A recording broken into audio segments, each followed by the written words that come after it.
Hey guys, welcome back to the shop. It's a brand new year, it's January 1st, and I am ready to get back to work. This thing needs a little bit of love, and it's time especially for me to start over this video because this is awful. 3, 2, 1. We got a whole new racing season coming up, and the big deal is we got new rules. The new rule for this year is you have got to have a fire system. Before now, you could just get by with having an extinguisher in your car, but they've changed that. You now got to have the proper fire system where you just pull a handle and then the fire system does its job, sprays down the fire while you focus on getting out of the car. So let's get to work. This is the system I bought. It's called the 0360, made by Lifeline. This is a gaseous system, which is why it's such a small container. You can see it's not much bigger than my hand. Now, the system on the Miata was a foam system, and it was a much bigger tank, and also I found out that foam will ruin electronics. This gas won't, so if I ever get a fire in this car, I can set this thing off, and I don't have to worry about replacing every computer in the car afterwards. I am not sponsored by Lifeline. Hell, I'm not sponsored by anybody. So I paid cash for this, and if I don't like something, I'm going to let you know. If I do like something, I'll let you know. If I ever have to test this system, well, I just hope that never comes up. But I hope it works. So other than the tank, what we've got is a bunch of flexible aluminum piping that you use to route everything. Got a couple of these connectors, and these really aren't much different functionally from the push-in connectors that you use on ice maker line. Obviously they're a bit heavier duty and larger diameter, but same basic concept. And then we've got a bunch of these sprayers. You've got 3 of these, focus you fuck. 3 of these sprayers for the engine bay. They spray in I think a 180 degree or 160 degree arc. And then you've got 2 of these smaller sprayers. They spray in a narrower arc. These are for the cockpit. This is one of the first pieces I need to locate. This is the bulkhead connector. This is how you pass the extinguisher line from the cockpit into the engine bay. So I've got to find a spot for this, and I think I've got one figured out. So if we look under the engine bay here, you've got a pass-through right here. That's where the battery connection comes through. That's not original, but I think I've got room right down in here.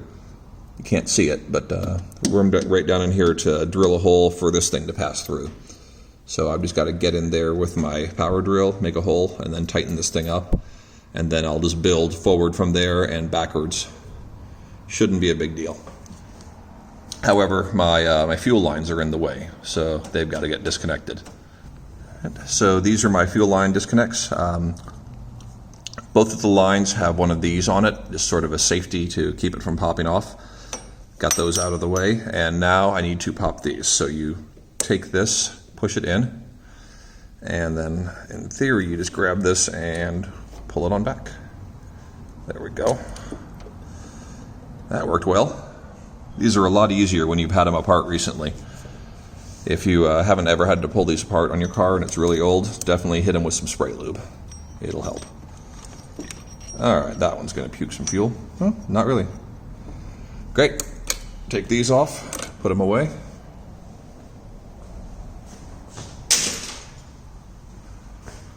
And now I should be able to take these fuel lines and get them out of the way.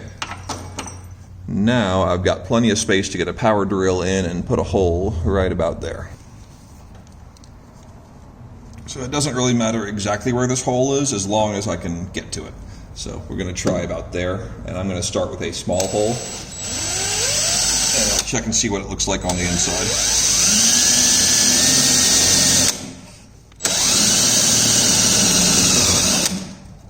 Okay, I'm through.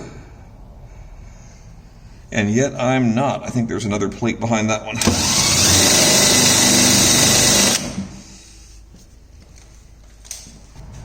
Go in with a small bit. Just make a hole all the way through. Something I can patch if I need to.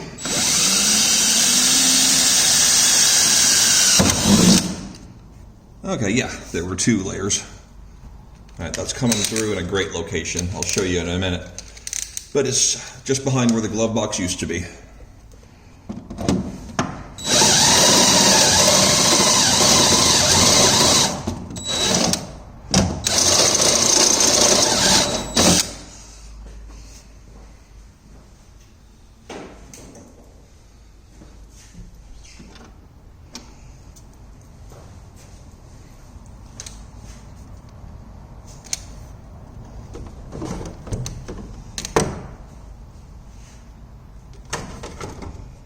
That's probably better for you. You can see now, can't you?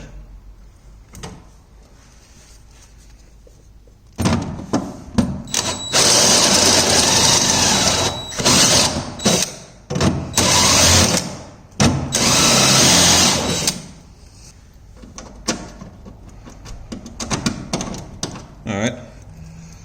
The hole's the right size on the firewall, but on the panel behind it, it's still too small. And I think if I try to keep going, I'm going to oversize it. So what I'm going to try to do is go from the other side and finish it up.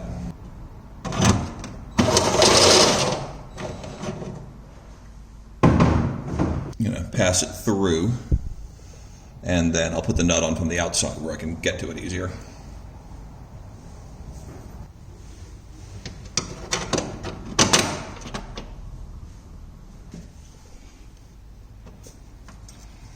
Now, try to gotta get this nut started without knocking the whole thing back through, which would really it would just be a pain in the butt if I did that. It wouldn't be the end of the world. And it's trying to fall through. Just gotta gently get the thread started. There we go.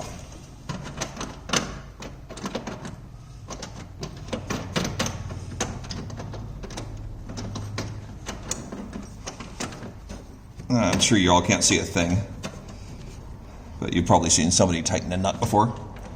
Okay, that is mostly on. It's not tight yet, but that's okay.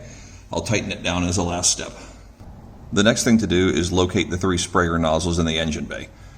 Now they come with suggestions of how they want you to do it. They want one about here, one back here at the firewall spraying forward, and one on the far side over there spraying towards the camera.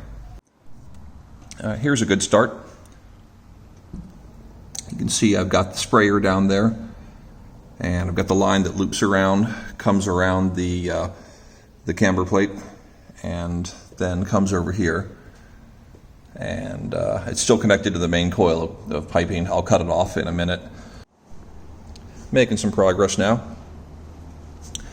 There's a bunch of crap in the way, and I really got to zip tie things, but you see now we've got, we're coming out of the firewall hole, and we're coming up to this T fitting, or a square plus sign fitting, I guess. And that left one, that goes off to the strut tower on the passenger side. The right branch goes off to a center sprayer. Still got to aim that a little bit, but and I'll add some P-clips to hold it. And then this one is going to go all the way around to the right side. Now, I did that on purpose. I made sure that the longest run is the one that basically gets the straight through blast, because I figure that one's going to have the most back pressure. So I want to give it the best chance of it's going to get more gas through this plus fitting than anything else will, just because it's a straight shot. So what I'm hoping is that little extra gas combined with the extra back pressure from the longer run is going to create a fairly balanced system. I've got the last of the engine sprayers in place. You see it there.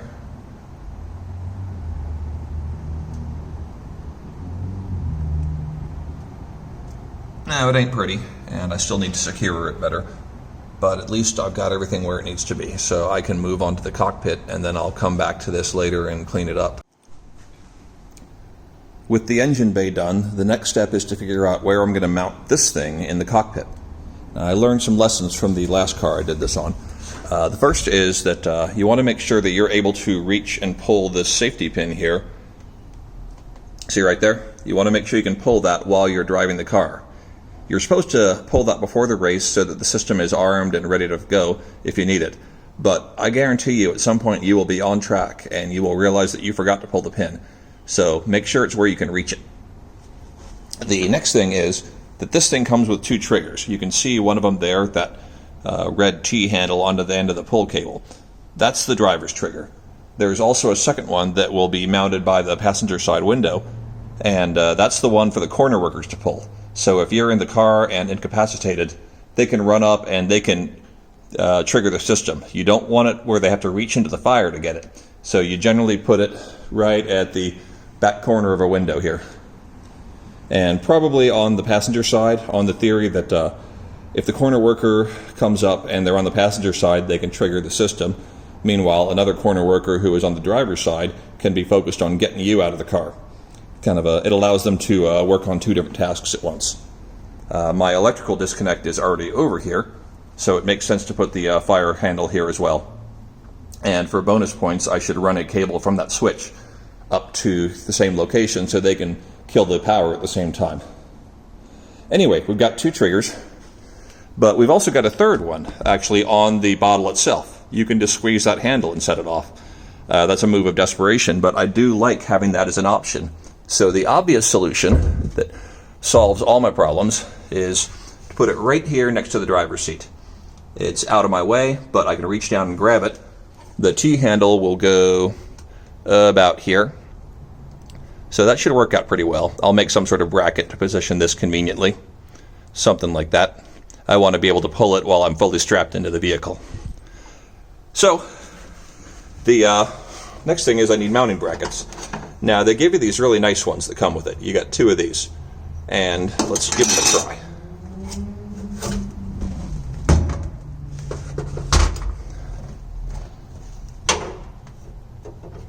Well, it's close, except that the tabs don't really do much.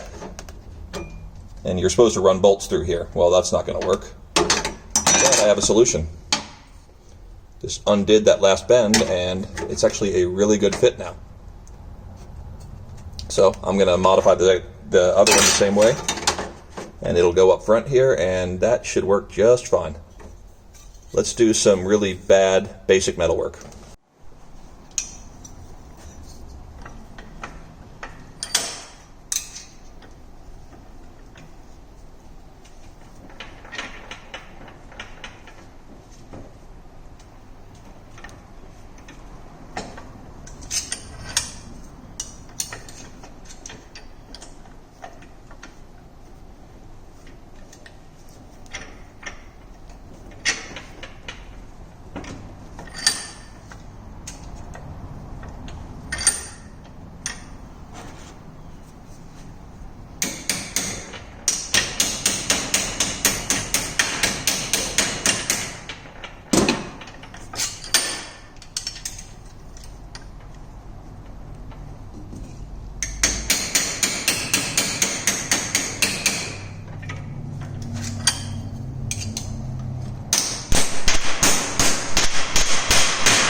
That should do it.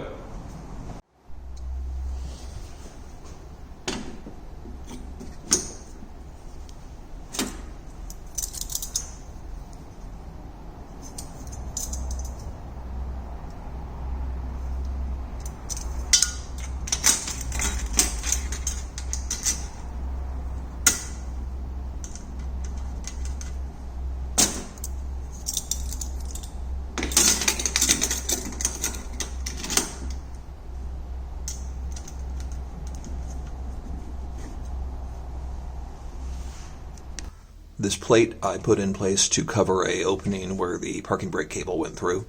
You're not allowed to have openings in the chassis. Fire can come through, and that's bad. Anyway, put that in place. This goes right in. Now I just need to secure it. And that's going to be real simple. Just a bunch of self-tappers, one here, and the same on the other side.